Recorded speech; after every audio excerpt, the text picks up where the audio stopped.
बिहार विधानसभा के शीतकालीन सत्र का दूसरा दिन कई मायनों में अहम रहने वाला है। एक तरफ सरकार सदन में जातीय गणना की रिपोर्ट पेश करेगी, दूसरी तरफ जातीय गणना पर बीजेपी सरकार को घेरने की तैयारी कर रही है। इसको लेकर विधायक दल की मीटिंग में प्लान तैयार किया गया। संसदीय कार्य मंत्री विजय चौधरी ने बताया है कि 7 नवंबर को शीतकालीन सत्र के दूसरे विधानमंडल के दोनों सदनों में जातीय गणना की रिपोर्ट पेश की जाएगी, जिस पर चर्चा होगी। सोमवार की शाम बीजेपी विधानमंडल दल की बैठक तकरीबन 2.5 घंटे चली थी। इसमें सरकार को घेरने के लिए फुल प्रूफ प्लान तैयार किया गया था।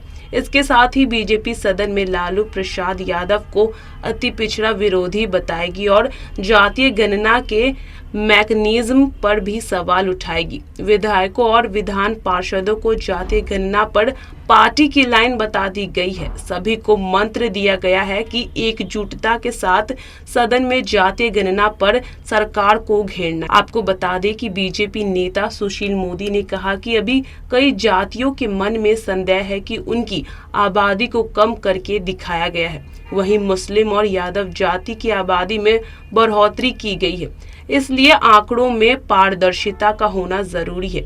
इसके लिए जरूरी है कि सरकार ग्रामीण क्षेत्रों में पंचायत स्तर और शहरी क्षेत्रों में वार्ड स्तर पर जातीय गणना की रिपोर्ट सार्वजनिक किया जाए।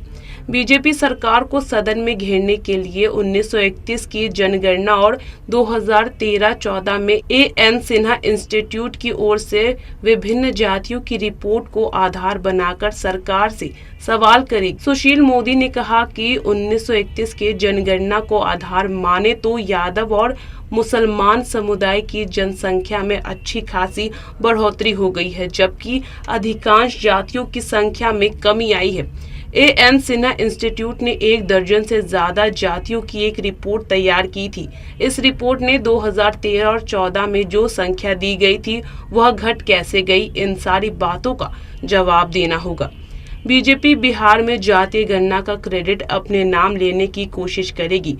भाजपा के प्रदेश अध्यक्ष सम्राट चौधरी ने दावा किया है कि जातीय गणना का प्रस्ताव बिहार में तब पास किया गया जब बिहार में एनडीए की सरकार थी। तेजस्वी यादव बिहार में नेता प्रतिपक्ष थे। उन्होंने कहा कि रिपोर्ट सार्वजनिक होने के बाद इस बात का निर्धारण हो पाएगा कि किस मैकेनिज्म के तहत राज्य में गणना का काम कराया गया। भाजपा न केवल बिहार में जातीय गणना कराने का क्रेडिट अपने नाम करेगी, बल्कि लालू प्रसाद यादव को अति पिछड़ा विरोधी बताने की भी कोशिश करेगी।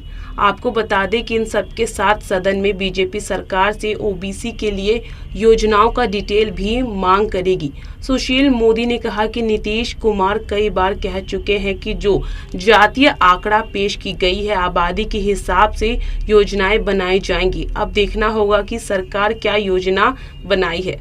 सम्राट चौधरी ने विधायकों और विधान पार्षदों से कहा कि पार्टी का स्पष्ट निर्देश है कि प्रश्नकाल को बाधित नहीं करना है। उन्होंने कहा कि प्रश्नकाल में जनता के मुद्दे को मजबूती से उठाना है, किसान और आम आदमी के हर मुद्दे पर साथ दिखाना है। ब्यूरो रिपोर्ट, देशवा न्यूज। देशवा न्यूज पर वीडियो देखने के लिए लाइक करें, सब्सक्राइब करें, साथ ही बेल आइकन दबाना न भूलें।